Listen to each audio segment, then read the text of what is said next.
이재용 삼성전자 부회장의 구속 여부를 가를 영장 심사가 진행되고 있습니다. 이 부회장이 2년 4개월 만에 다시 구속될 것이냐, 아니면 1년 7개월가량 수사를 이어온 검찰이 시험대에 오를 것이냐. 양쪽 모두 갈림길에 서 있습니다. 네, 두 분 전문가와 함께 이야기 나눠보겠습니다. 김광삼 변호사, 그리고 경실련 정책위원장을 겸하고 계신 박상인 서울대 행정대학원 교수 나오셨습니다. 어서 오십시오. 네, 안녕하세요. 변호사님, 이재용 부회장에 대한 영장 실질 심사가 오전 10시 반부터 진행되고 있습니다. 핵심부터 여쭤보면 구속 가능성 얼마나 된다고 보십니까? 근데 그게 사실 예측하기가 굉장히 어려워요. 그러니까 일반적인 사건에 있어서는 이제 범죄 행위가 딱 정해져 있잖아요. 단순하고 그 내용을 보면 뭐 범죄를 했느냐 안 했느냐, 사안이 중대하느냐 하지 않느냐 이렇게 따져서 우리가 근데 거기다 플러스해서 이제 도주 및 증거인멸 우려를 따지잖아요. 네. 근데 이 사건은 이제 가장 영장 심사에서 최고의 넘어야 할 문턱이 이게 범죄 혐의가 인정되느냐예요. 그러니까 지금 사안이 굉장히 복잡하잖아요. 네. 그리고 국제전 회계 기준이랄지 이런 전문적인 영역이 굉장히 많습니다. 그래서 영장 전담 판사가 그런 부분에서 과연 전문성이 있는가. 그리고 지금 검찰이 제출한 수사 기록이 20만 쪽이 넘는다고 그래요. 예. 그러니까 우리가 기록을 이제 수사 기록을 책까지 편철하거든요.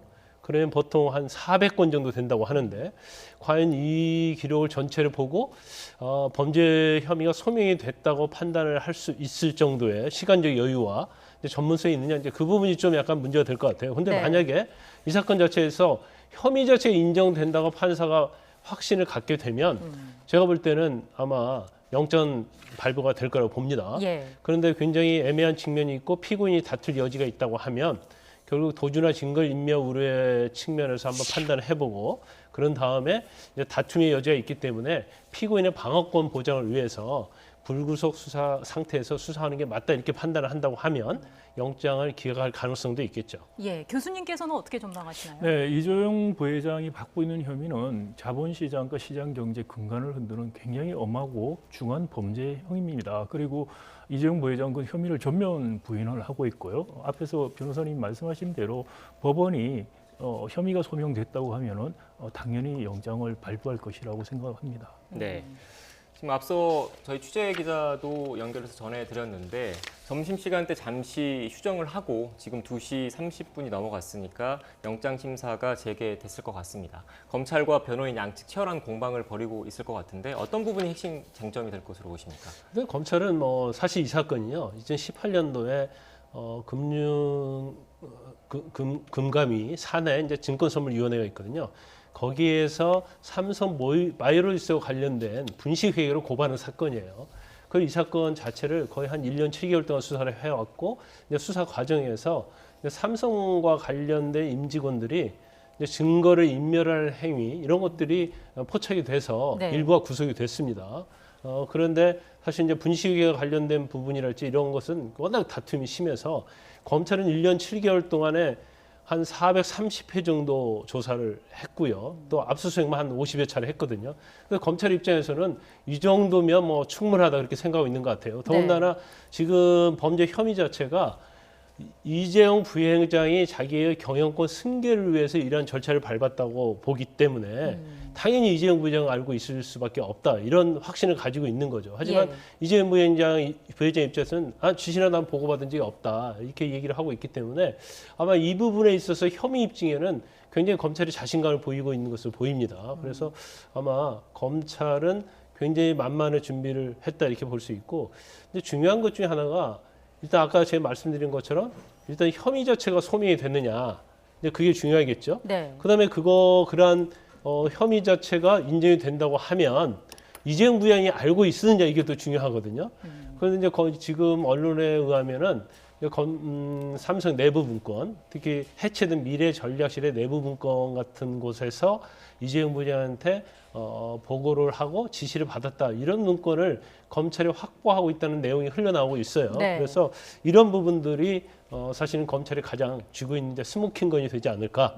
그래서 이러한 증거들이 영장 발부 여부 또 범죄 사실 소명에 좀 지대한 영향을 미칠 거라 봅니다. 예. 네. 만약에 구속영장이 기각이 된다고 하더라도 그 사유가 뭔지에 따라서 어쨌든 유불리가 좀 나뉠 수 있다 이런 의미로 봐도 되겠습니까? 이제 이재용 부회장 입장에서는 그 영장 기각 사유가 제일 중요한 부분 중에 하나가 네. 첫 번째가 다툼의 여지가 있다. 이런 내용이 나온 걸 굉장히 좋아할 거예요. 왜냐하면 다툼의 여지가 있다는 것은 범죄 혐의 자체가 영장 단계에서는 확실히 죄가 인정되는지 안 되는지 알 수 없다. 그런 취지 아니겠습니까? 그러면 사실 뭐 이재용 부회장도 마찬가지고 이재용 부회장 변호인 측에서도 보면 판사도 이걸 죄가 인정된다 보이지 않구나. 예. 이런 생각을 할 수 있고 또 사실 영장이 기각이 되는 사유가 다툼의 여지가 있다고 하면 이제 국민들이 바라보는 시각도 저 범죄 혐의가 명백히 인정은 되지 않는가 보다 이렇게 생각할 수 있기 때문에 네. 아마 그런 사유가 기각 사유에 만에 들어간다고 한다면 이제 삼성에서는 굉장히 반가워하겠죠. 네. 교수님께서는 어떻게 보십니까? 그 이재용 부회장에게 적용된 혐의가 자본시장법 위반과 외부감사법 위반 혐의거든요. 다툼의 여지가 있다고 보십니까? 네, 혐의 자체에 대해서 아마 제가 보기엔 검찰이 상당한 자신감을 갖고 있기 때문에 구속영장을 청구하지 않았는가. 만약에 이 다툼의 여지가 있다는 식으로 영장이 기각됐을 때 있을 수 있는 역풍을 생각하면은 검찰이 상당한 자신 없이는 하기 어려웠을 것이다라는 생각이 먼저 들고요. 지금 크게 이제 세 가지 혐의 말씀을 하셨는데 앞에 말씀하신 시세 조정이나 부정거래 두 가지 자본시장법 관련된 것은 삼성물산과 제일모직 합병 비율과 관련된 것이라고 할 수가 있겠습니다. 예. 삼성 사실 합병 이후에 일성신약이 낸 그 민사소송 고법에서도 두 가지 지적한 게 있어요. 먼저 구삼성물산이 공시를 누락했다. 사업 수주한 그 공시를 누락해서 주가를 떨어뜨리게 했다는 거. 그리고 삼성생명이 자산운용사들에게 압력을 행사한 바가 있다. 이런 이야기를 했습니다. 그리고 이미 국민연금에서 이 찬성을 했을 때 의결권 행사 전문위원회를 통하지 않고 내부투자위원회에서 했다는 거. 네. 그래서 지금 이미 구속된 분들이 계시죠. 거기에다가 내부투자자문위원회에 대한 로비들이 있었다는 그런 또 보도들이 나오고 있어요. 그런 게 이제 기본적으로 시세를 조정했던 부정거래가 있었다는 자본시장법 위반 혐의라고 할 수 있고요. 나머지 하나가 잘 알려진 삼성 바이오로직스의 분식회계 관련입니다. 분식회계는 2015년 9월에 제일모직과 삼성물산이 통합해서 통합 삼성물산이 만들어졌죠.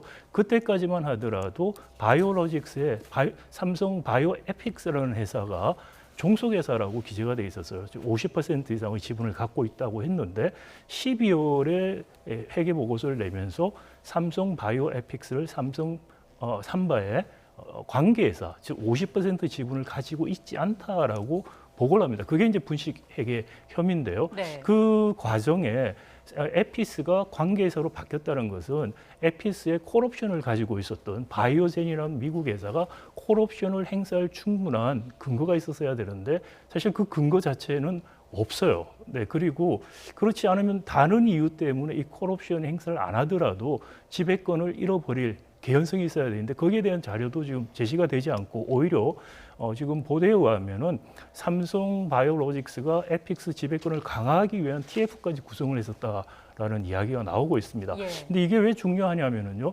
바이오로직스를 관계회사로 두지 않고 종속회사로 두면은 콜 옵션을 부채로 처리를 해야 됩니다. 회계장부상. 네, 그렇습니다. 그래서 이게 4조 5천억의 분식 회계라는 말이 콜옵션 가치를 부채 처리를 하지 않음으로 인해서 4조 5천. 그래서 만약에 부채 처리를 했더라면은 삼성 에피스의 자산 가치는 3천억 정도 되는데 이걸 4조 8천억으로 부풀렸다는 거죠. 근데 이렇게 부풀린 분식 회계를 지금 왜 그런 자본시장법 위반 내지는 시세 조정과 연관을 짓냐면은 이것이 결국 거슬러 올라가면은 합병 비율에 관련이 있는 것입니다. 삼성 제일모직의 자회사로서 삼성 바이오로직스가 있었고요. 이 삼성 바이오로직스의 지분 가치의 한 거의 반 정도가 에피스를 차지했어요. 그때 네. 에피스의 가치를 합병 당시에 4조 8천억으로 잡았습니다. 그런데 합병 이후에 통합 삼성물산이 생긴 다음에는 이 가치를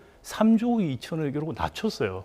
그래서 이것을 다시 연말에 다시 가치를 재평가한 이유가 기본적으로 합병 비율을 제일모직에게 유리하기 위해서 부풀린 것을 원상복귀시키는 식으로 하기 위해서 조작을 한 것이다라는 일련의 흐름에서 이것이 자본시장법 위반, 시세 조정까지도 연결이 된다. 이번에 특검에서 검찰에서 네. 그런 식으로 접근을 한 것 같다는 네. 생각이 듭니다. 첨언을 하면 당시에 그 제일모직의 최대 주주는 이재용 부회장이었고 그렇죠. 이재용 부회장은 구 삼성물산의 지분은 없었던 그렇습니다. 거죠. 네.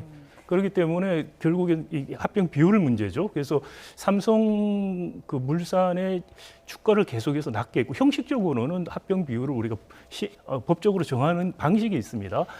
합병을 선언한 1개월 전에 주가를 가중 평균하는데 이때 보면 삼성물산의 주가가 가장 낮은 시기였어요. 이게 그래서 굉장히 의혹들이 많았죠. 특히 종가 기준으로 하기 때문에 종가가 계속해서 낮게 가는 것들이 어떤 작전이 아닌가라는 의혹들이 증권계에서도 많았는데요.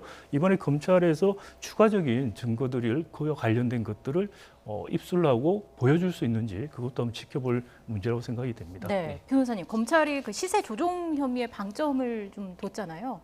배경을 뭐라고 봐야 될까요? 제가 아까 말씀드린 것처럼 뭐 이 사건 자체가 증권선물위원회에서 분식회계로 고발한 사건이거든요. 예. 그래서 사실 뭐 그때도 굉장히 논란이 많이 있었고 이제 분식회계와 관련해서 우리 이제 박 교수님께서 설명해 주신 대로 삼성바이오로시스, 삼성바이오에피스 이것을 어떻게 평가를 하느냐 그거에 관해서 굉장히 이제 회계상 문제점이 많이 있었는데 이제 삼성 측에서는 이건 국제 회계 기준에 의해서 한 것이고 그 다음에 그때도 이제 공인 회계사 협회랄지 이런 데서 굉장히 자문을 많이 받았다 네. 이런 자료를 냈었어요. 그런데 지금 분식 회계와 관련해서는 이제 소송이 여러 번 있었거든요. 그리고 보전 소송이라고 해서 가처분 소송 그런 데에 있어서는 또 삼성이 또 승소를 했습니다.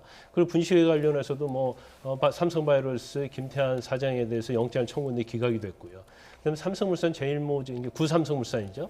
제일모직 간의 어떤 합병 자체에서 무효 소송이 또 있었어요. 네. 그런데 민사 소송에서는 이건 무효가 아니다라는 취지로 1심 판결이 났거든요. 검찰 입장에서 보면 분식 회계만 가지고 이 사건을 영장을 청구하면 역시 또 기각될 가능성이 크다 이렇게 본 것 같습니다. 예. 그래서 분식 회계 어떤 과정 자체에 있어서 삼성물산과 제일모직의 합병에 있어서 합병 비율을 어떻게 보면 제일모직에 대해서 이재용 부회장이 23.2%를 가지고 있었거든요. 그러니까 제일모직에 유리하게 합병을 하면 굉장히 본인이 경영승계원에 있어서 굉장히 얻을 수 있는 게 맞는 거죠. 그래서 그 과정에 있어서 뭐 제일모직의 주가를 높이기 위해서 호재성 공시를 계속 냈다랄지 아니면 이제 자산이 있어서 삼성물산이 사실은 그 당시에 제일모직보다 훨씬 자산이 많았거든요. 근데 이러한 것들을 임의적으로 조정을 해서 부정거래를 하고 시세 조정을 해가지고 합병을 3대1로 한 것이다.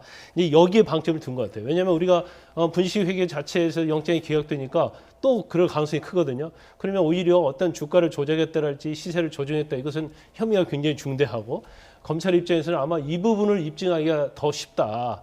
그러면 이 부분만 입증하면 분식회계는 논란이 있어도 영장이 발부될 가능성이 크다. 이런 시각을 검찰이 가지고 있는 것으로 보입니다. 예. 근데 저 조금 이제 의견은 다른데요. 분식회계 관련해서 삼성바이오로직스 김태한 사장 영장이 기각된 것은 분식회계 자체에 대한 판정이라기보다 구속할 만한 사유인가. 그리고 이제 거기서도 김태한 사장이 자기는 회계 전문사도 아니고 그래서 보고받은 바 없다, 관여한 바가 없다고 주장을 했고 그 부분을 검찰이 충분히 입증을 못했다는 것이죠. 이번에 이재용 부회장 같은 경우도 이 세 가지 혐의에 대해서 관여한 것, 보고를 받고 지시를 했던 부분이 있느냐가 사실 중요한 부분이 될 것이고요.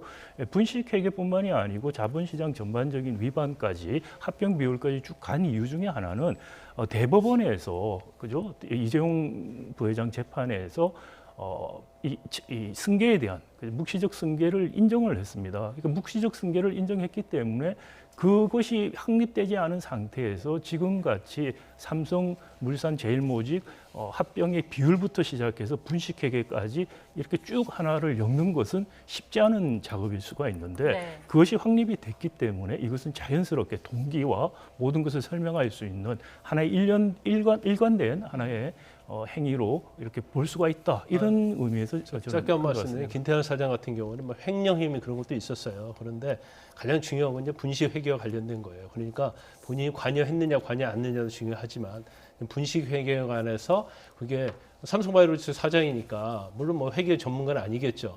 그러면 그런 것도 이제 전체적으로 봐서 영장이 기각된 걸로 보입니다. 네. 예. 네.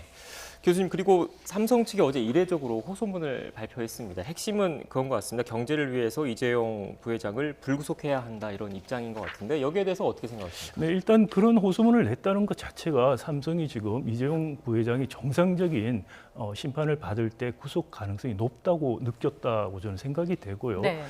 또 이런 호소문 자체가 이재용 부회장 얼마 전에 있었던 사과와 아울러서 일종의 대국민 협박에 가깝다는 저는 생각이 듭니다. 예를 들어서 우리가 재벌 총수들이 구속되거나 구속될 위기가 있으면은 총수가 없으면 회사가 망한다는 식으로 이야기를 해요. 근데 보통적일 때는 보통 전문 경영인 체제로 하고 있다고 이야기를 해요. 양치기 소년 같은 이야기를 좀 반복하고 있고요. 이재용 부회장 같은 경우도 구속된 이후에 그 삼성그룹을 3개 부분으로 나눠서 전문 경영인 체제로 잘 하고 있다, 이렇게 이야기를 한 바 있고요. 예. 또 이재용 부회장이 구속된 1년 동안에 보더라도 삼성전자나 삼성그룹의 성과가 나쁘지 않았고요. 그리고 삼성그룹의 가장 큰 기업 결합 사건이었던 하만 인수도 무리 없이 다 진행이 됐었죠. 정상적인 경영에 사실 지장이 없었다는 것이고, 예. 또 이재용 부회장 이 사법 처리에 관해서 한 5년 정도 끌었어요. 그래서 삼성이 저는 이미 이재용 부회장 구속에 대비한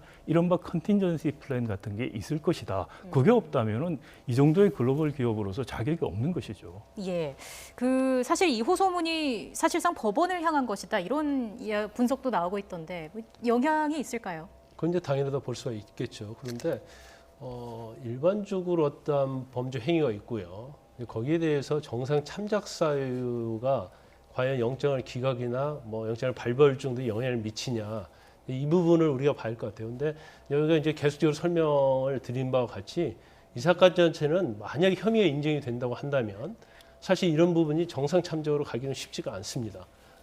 그렇기 때문에 삼성 입장에서는 일단은 검찰 수사심의위원회도 열어달라 뭐 이런 신청도 하고, 네. 또 검찰에 대해서 이제 호소문도 발표하고 이런 거 취지 자체는 일단 법원에 영장 발부와 기각 여부에 대해서 영향을 미치려는 이제 시도다고 볼 수가 있죠. 그러니까 어떻게 보면 절박한 위치에 있는 피고인의 입장에서는 할 수 있는 행위를 다 한 것이다, 이렇게 볼 수 있지만, 혐의가 만약에 인정이 된다고 한다면 사실은 이 경제랄지 아니면 현재 어떤 국가적인 상황, 삼성의 상황, 이런 것들이 절대 영향을 미치진 않아요. 네. 단지 이제 부수적으로 일부 혐의, 그러니까 큰 혐의가 아니고 일부 혐의 약간 인정될 때, 그럴 때는 사실 재판부에서 고려해 줄 수 있는 요소는 될 수 있겠죠. 네. 네. 교수님, 이재용 부회장의 구속 여부와 관련한 시장의 반응도 궁금한 게 사실이거든요. 이 구속 여부가 삼성에 어느 정도 타격을 줄지, 시장의 움직임, 시장의 반응은 어떻습니까? 지난번에 구속됐을 때도 오히려 주가가 올랐었죠. 그리고 이런 식으로 총수 일가가 대규모 기업 집단을 방패 삼아서 불법을 저질러도 감옥을 안 가는 관행들이 확립이 된다면은 이게 기본적으로 코리아 디스카운트가 되는 것이고요. 그리고 황제 경영이라는 이 악순환이 끊어질 수가 없다는 것입니다. 삼성은 제가 보기에 우리나라에서 가장 훌륭한 전문인 경영 체제가 이미 있는 기업입니다.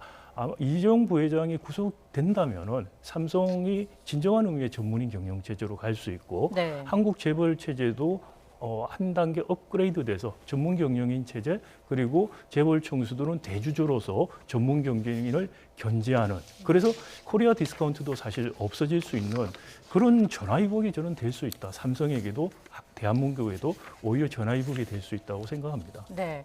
변호사님, 마지막으로요. 과거 다른 대형 사건 그 전례에 비춰봤을 때 심사는 어느 정도, 얼마나 시간이 걸릴까요? 시간은 제가 오늘 밤에 나오기 쉽지 않을 거예요. 왜냐하면 또 아마 이제까지 박근혜 전 대통령 사건까지, 국정농단 사건까지 다 포함해서도 네.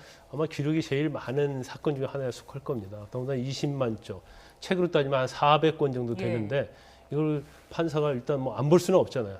다 보려고 하면 시간은 엄청 걸릴 거라고 보고, 더군다나 다툼의 여지가 있으니까 소명이 되었느냐 안 되었느냐 또 판단을 해야 하기 때문에 적어도 일찍 나오다 내일 새벽 정도에 결과가 나올 가능성이 크지 않을까 싶습니다. 네, 알겠습니다.